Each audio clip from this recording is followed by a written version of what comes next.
What's good, YouTubers and YouTubettes? This is JBsports back again with another one.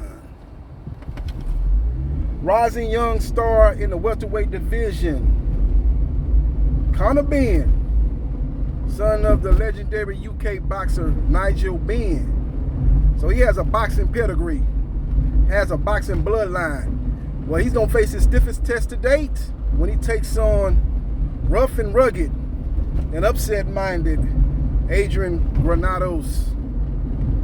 He's been in there with the who's who of boxing. He's fought Adrian the Problem Broner, lost a razor-thin decision in Broner's hometown of Cincinnati, Ohio. A lot of people thought he won that fight. I thought Broner eked the fight out.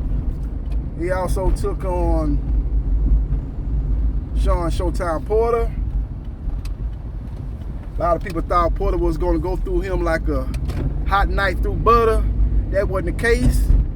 He had Porter backing up at the end of that fight. Porter of all people. Old Sean Bull in the China Shop Porter had him backing up. Granados is a litmus test for Conor Benn. Make no mistake about it, ladies and gentlemen. Granados also fought Robert Easter Jr.,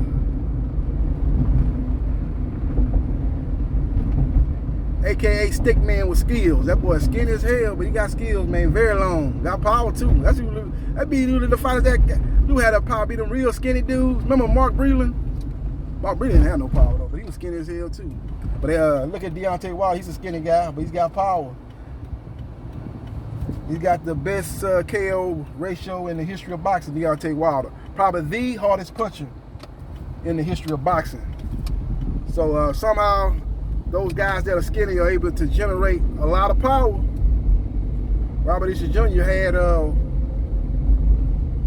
what's the guy that's being linked to fight Vasily Lomachenko? What's my boy name? He lost to Teofimo Lopez on the undercard of Terrence Crawford versus Igor Kavalauskas, aka the Green Machine. What's that guy name? Ah, man, I can't remember the guy's name. He's from Ghana. You know, Ghana has a long line of great fighters come out of Ghana. You look at Zuma, the Professor Nelson, Ike Quarte, and can't remember the guy's name. Guy's name escapes me. Let me know after this video, man. Put that name in the text, man. You gotta know what I'm talking about. The guy in the lightweight division. He just lost to Teofimo Lopez. He had a fight since that, won that fight. He's fought Robert Easter Jr. He's fought a lot of top guys in 135 pounds. Kalavov, the Russian, lost two close fights to Easter Jr. and Kalavov. But with that being said, man, Granados lost a split decision to Robert Easter Jr. I thought he actually won that fight. I didn't think he beat Broner, but I did think he beat Easter Jr. Didn't get the decision on that one. And then he fought Danny Swift Garcia. Now that was the first fight where he got beat and he got dominated in. As Danny Garcia was able to look like the Danny Garcia of old, as he was able to dominate, show off his power. Got power in both hands. As Granados came into that fight looking to take away the left hook of Danny Garcia and was getting hit with right hands early on in that fight, made the adjustment to the right hand and then started getting caught with the left hook. Beautiful game plan that was done by Danny Garcia and his father trainer, Angel Garcia. That was the only fight I seen Adrian Granados get dominated in. So this will be a test, or will it be a test? Because if he get dominated like he got dominated against Danny Garcia, then we can say that Conor Benn is that dude. He is the real deal. He is the goods. If he's able to dominate Adrian Granados like Danny Garcia dominated Adrian Granados. So we will see what happens, and we will see what transpires. A good step up in competition for Conor Benn. He's going to have to be more consistent with his jab. Quit using that jab as a range finder. Use that jab to score, to make Adrian Granados reset, to keep Adrian Granados at bay. Because make no mistake about it, Adrian Granados is going to try to get inside, bully Conor Benn against the ropes, and work the body and make it a real physical, a real grinded out type of fight. Conor Benn, on the other hand, is going to want to keep this fight at a distance, controlled distance. Like I said, use the jab and look to land his money punch, the right hand, and then look to get off his beautiful combinations. He's got a great right hand and check left hook, and it's very explosive. So he has the quickness advantage, and he has the talent advantage.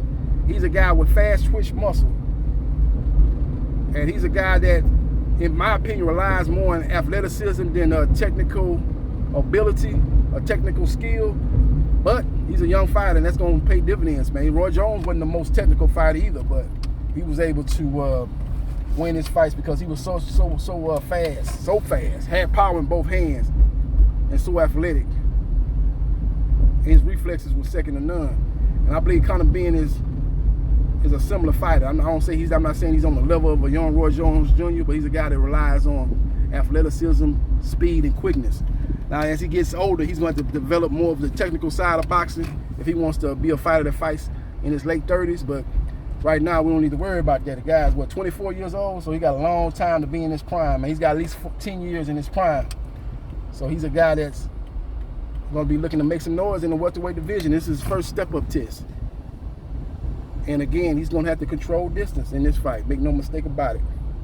The right hand is going to have to do damage. He's going to have to hurt Adrian Granados with that right hand or the check left hook. If he's not able to do that, then it's going to be a long day at the office, because Adrian Granados is a guy that's going to keep pushing forward, going to keep coming forward, and going to keep throwing punches. And he's going to keep applying that not only physical pressure, but mental pressure. And if you can't hurt him, just like Robert Easter Jr. couldn't hurt him, just like Adrian Broner really couldn't hurt him, it's going to be a 12-round fight. And, a lot of people don't look at it and say, well, I think Granados won. Oh, no, I think Benn won. Same situation played out with the Robert Easter Jr. fight, and the same situation that played out in the Adrian Broner fight. So this is a good litmus test for Conor Benn, because that situation didn't play out with Danny Garcia, because Danny Garcia got power in both hands, and he got Adrian Granados up out of there. And Conor Benn is going to be looking to do the same thing. So we will see what happens, and we will see what transpires. Oh, let me take my shades. I'm sweating. Woo, woo. Sweating like a Hebrew I'm sweating like a Hebrew slave. Yeah. Let me take this. It's hot as hell here in Texas. It's hotter than a firecracker here in the great state of Texas. But this will be a great matchup, man. Much looking forward to watching this fight. This fight's not getting a lot of buzz here in the U.S. I would imagine it's getting buzz over there in the U.K.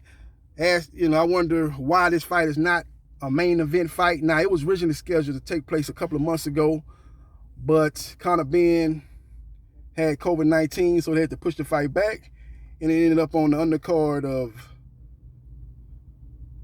Warrington Lara 2. That's the rematch. So, that's a good card that Eddie Hearn's putting on. When you got Conor Benn versus Adrian Granados as an undercard fight, I guess it's a co-main event fight if I'm not mistaken.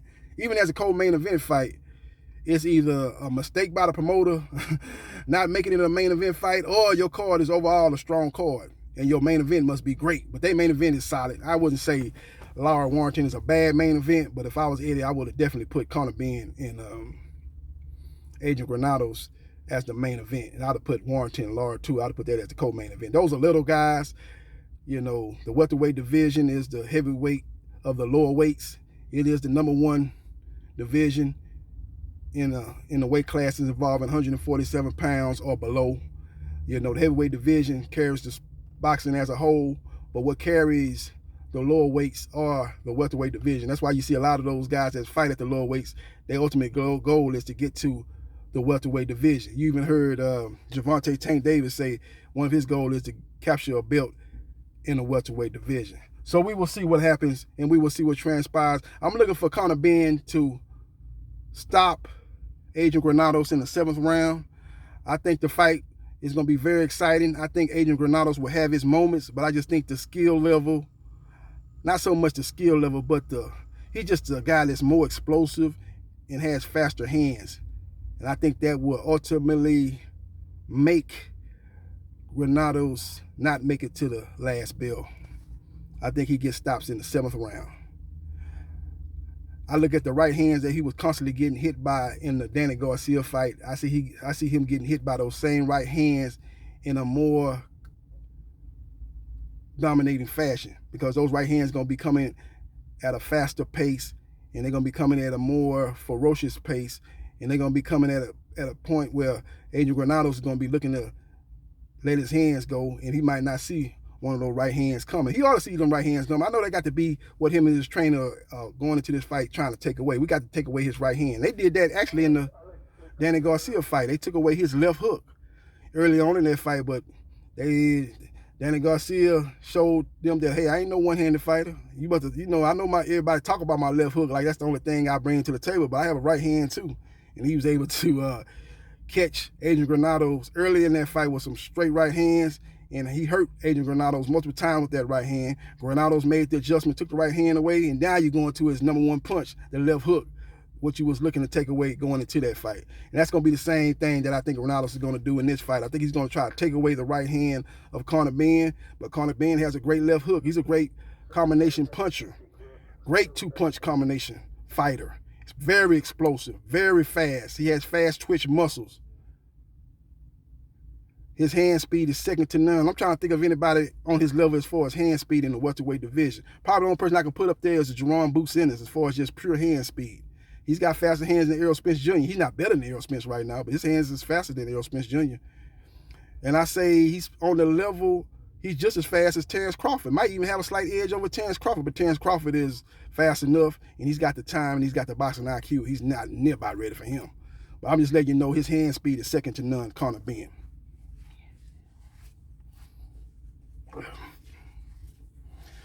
So we will see what happens, and we will see what transpires. Let me know your thoughts on who you like in this welterweight matchup involving Conor Benn versus Adrian Granados.